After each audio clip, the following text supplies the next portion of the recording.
morning. This morning I'm going to be starting to read Psalms chapter 9. I will praise thee, O Lord, with my whole heart. I will shew forth all thy marvelous works. I will be glad and rejoice in thee.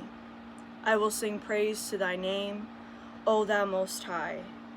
When thy enemies are turned back, they shall fall and perish at thy presence. For thou hast maintained my right and my cause. Thou satest in the throne, judging right. Thou hast rebuked the heathen. Thou hast destroyed the wicked. Thou hast put out their name forever and ever. O thy enemy, destructions are come to be perpetual end, and thou hast destroyed cities. For their memorial is perished with them. But the Lord shall endure forever. He hath prepared his throne for judgment. Hi, sweetheart. And he shall judge the world in righteousness. He shall minister judgment to the people in uprightness. The Lord also will be a refuge for the oppressed, a refuge in times of trouble.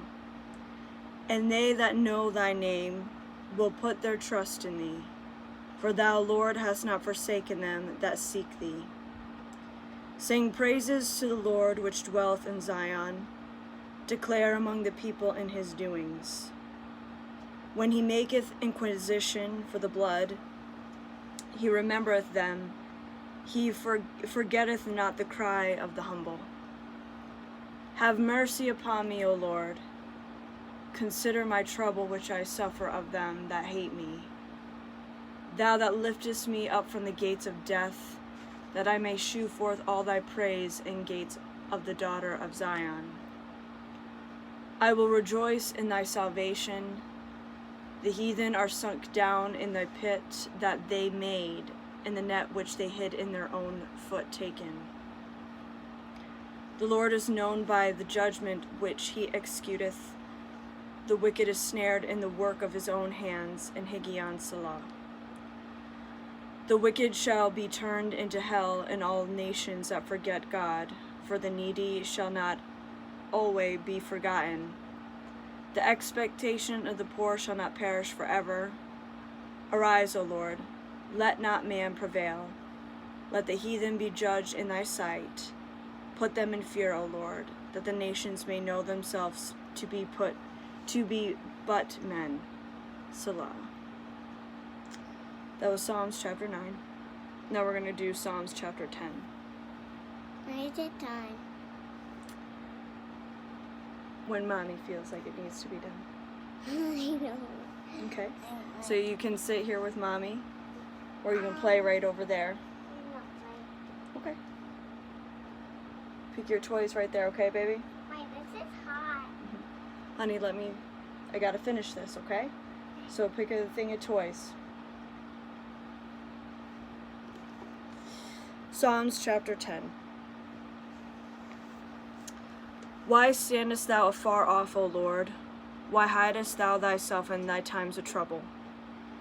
The wicked in his pride doth persecute the poor. Let them be taken in the devices that they have imagined. For the wicked boasteth of his heart's desire, and blesseth the covetous, whom the Lord abhorreth.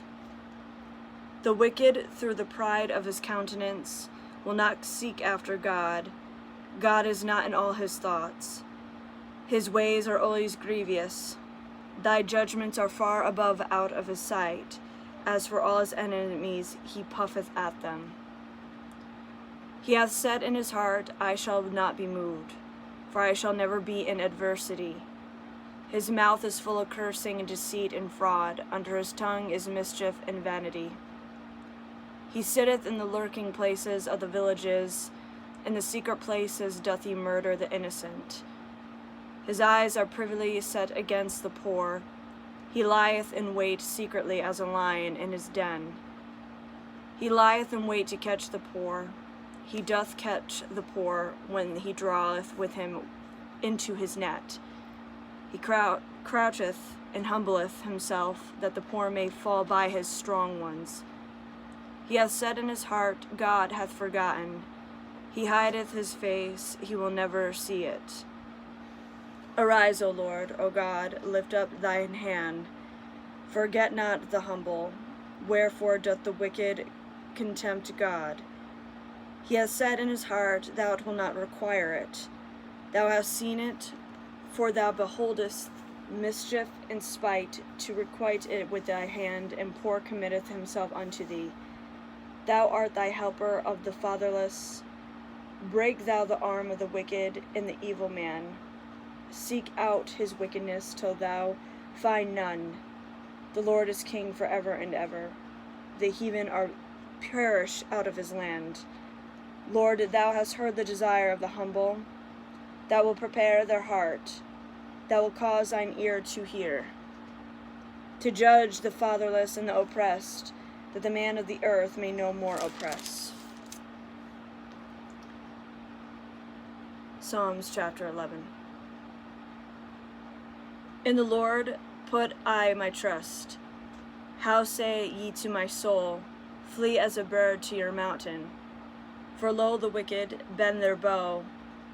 They make ready their arrow upon the string, that they may privily shoot at the upright in heart. If the foundations be destroyed, what can the righteous do? The righteous is in his holy temple. The Lord's throne is in heaven. His eyes behold his eyelids. Try the children of men. The Lord trieth the righteous, but the wicked and him that loveth violence his soul hateth. Upon the wicked he shall rain snares and fire and brimstone, and in a horrible tempest. This shall be the portion of their cup. For the righteous Lord loveth righteousness, his countenance doth behold the upright. And I'm going to stop right there.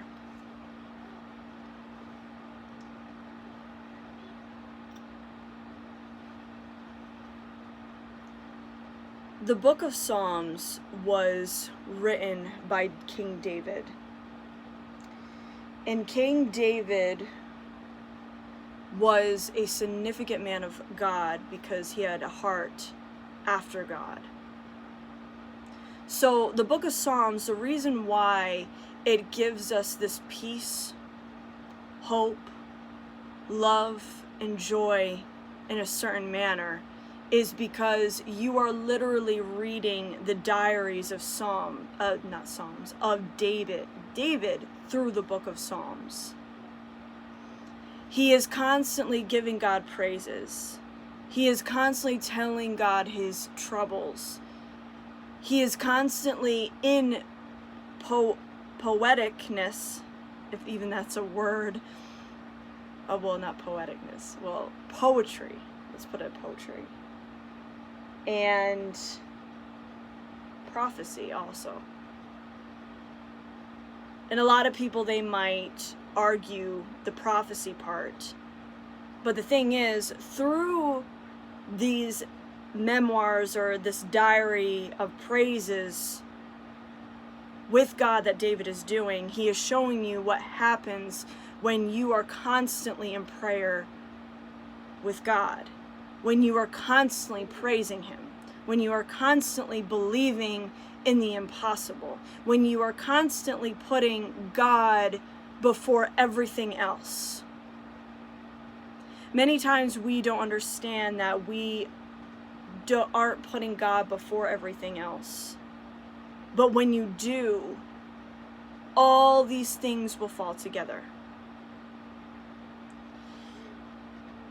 So some of you might say, then why are things falling apart for me? Sometimes you need to go through certain things to know the certain transition you are meant to be with God. You have to go through things in order to get to a certain level. Every level is certain devils.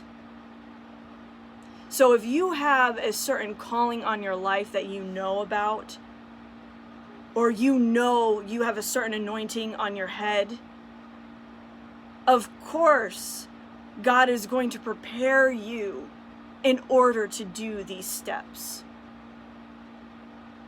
David went through so many different transitions before he became king. He had a man that loved him, then became jealous of him and wanted to kill him.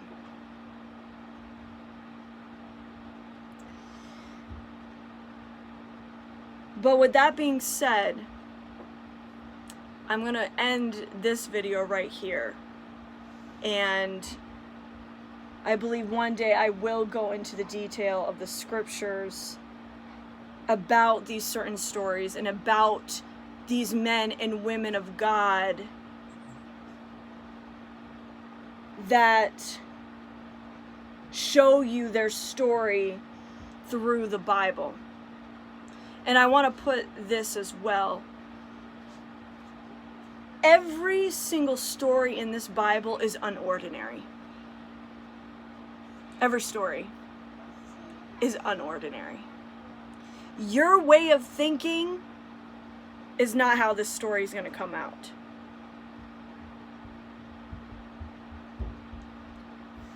So with that being said, I'm going to end this video now, and I will talk to you very soon.